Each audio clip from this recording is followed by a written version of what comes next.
रामायण में वर्णित घटनाओं के संबंध में कई भ्रांतियां फैलाई गईं। रामायण को एक काल्पनिक ग्रंथ बनाने के प्रयास में इसमें परियों की कहानी जैसे किस्सों का प्रचार किया गया ताकि ये वास्तविकता से दूर हो सके। इस प्रयास में यह प्रचार किया गया कि रावण के नाभि में अमृत था जिससे उसकी जान बचती थी। विभीषण ने राम जी को यह गुप्त राज बताया और राम जी ने वही निशाना लगा करके बाण चलाया और रावण को जीत लिया।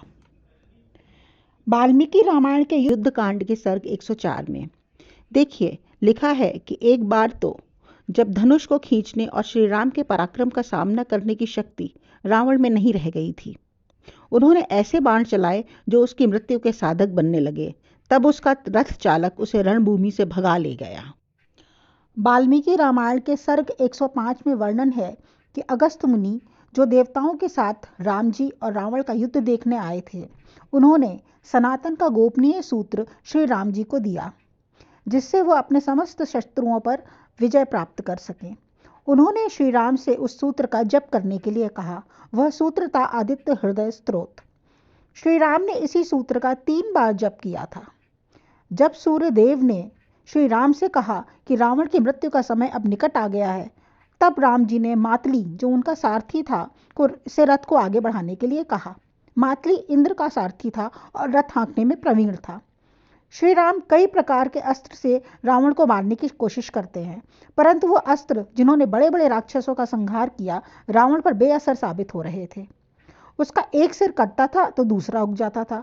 तब मातली ने श्री राम जी से ब्रह्मा जी के अस्त्र का प्रयोग करने का आग्रह किया जो सबसे शक्तिशाली बाण था। वाल्मीकि रामायण में लिखा है कि जब रावण राक्षस के विनाश का समय जो बताया गया था वो आ चुका होता है, तब श्री राम उस अस्त्र को निकालते हैं जिसे अगस्त्य मुनि ने रघुनाथ जी को दिया था। यह विशाल बाण ब्रह्मा जी का था और युद्ध में अमोघ था। रघुनाथ जी जब उस उत्तम बाण का संहार करते हैं तो पूरी पृथ्वी थर्रा उठती है। श्री राम ने पूर्ण रूप से खींचकर उस मर्म भेदी बाण को रावण पर चला दिया और उस महान वेगशाली बाण ने छूटते ही दुरात्मा रावण के हृदय को विदीर्ण कर डाला। इस प्रकार रावण का वध करके खून से रंगा हुआ वो शोभाशाली बाण अपना काम पूरा करके विनीत सेवक की भांति श्री राम के तरकश में लौट आया। इस प्रकार उस दुरात्मा रावण की मृत्यु हुई। रामचरितमानस में रावण की नाभि में अमृत होने का उल्लेख है, परंतु उसके तुरंत पहले की चौपाई में शिवजी पार्वती जी से कहते हैं कि विभीषण की परीक्षा लेने के लिए राम विभीषण से रावण की मृत्यु का राज पूछते हैं। रावण मायावी था और बलशाली भी। शायद उसके बल और शक्ति को देखकर उसके नजदीकियों में यह प्रचलित हो कि वह मर नहीं सकता क्योंकि उसकी नाभि में अमृत है, और विभीषण को भी यह बात मालूम थी। तो श्री राम ने मात्र विभीषण की परीक्षा लेने के लिए उससे यह पूछा। पौराणिक काल में मायावी लोगों के संबंध में इस प्रकार का प्रचार होता था। किसी की जान तोते में होती थी तो किसी की कहीं और।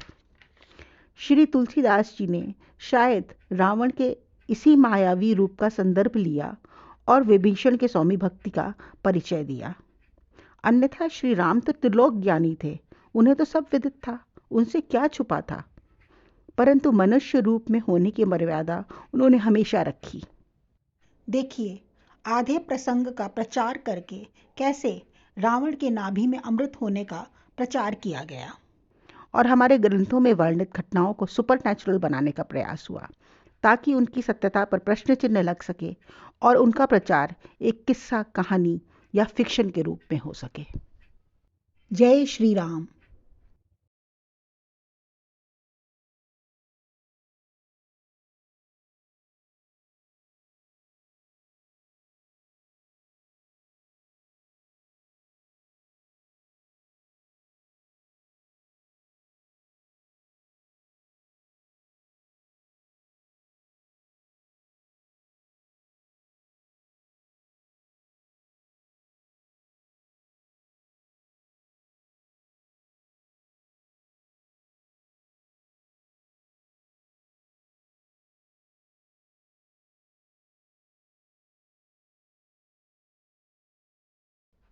देखिए आधी चौपाई का प्रचार करके कैसे रावण की नाभि में अमृत होने की बात का प्रचार किया गया।